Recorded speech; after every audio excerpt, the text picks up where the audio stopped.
लोग कहते हैं कि इतनी भीड़ होती है कुबेरेश्वर धाम पर, इतनी भीड़ होती है कुबेरेश्वर धाम पर, इतनी भीड़ होती है।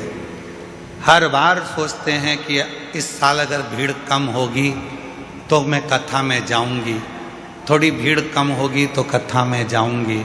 सोचते सोचते सालों निकल जाते हैं।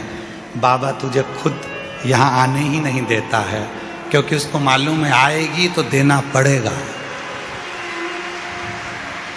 मेरे बाबा को मालूम है आएगी तो देना पड़ेगा।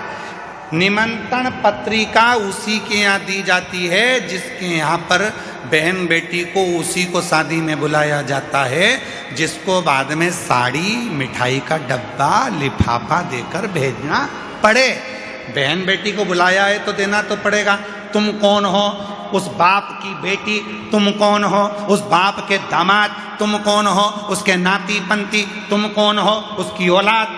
और तुम आए हो अपने बाप के घर, तो लिफाफा तो वही देकर विदा करेगा ना, वही देकर भेजेगा।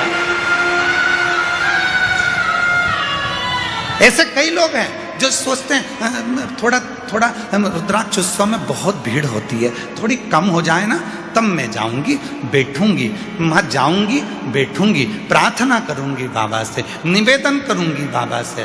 पर ये रुद्राक्ष महोत्सव का मौका साल में एक बार मिलता है। अपने बाप के पास बैठकर फुलेरा दूज, शिवरात्रि, बाबा से प्रार्थना करने का मौका ये बार बार नहीं मिलता। ये संजोग, ये रुद्राक्ष महोत्सव दो चीज़ों को देखकर रखा जाता है, एक महाशिवरात्रि, दूसरी फुलेरा दूज। इसका जहाँ संजोग बनता है फुलेरा दूज और शिवरात्रि को, उसमें भी ये देखा जाता है कि कथा के दूसरे दिन शिवरात्रि पढ़ना चाहिए, और उसमें ये देखा जाता है कि मध्य में फुलेरा दूज पढ़ना चाहिए।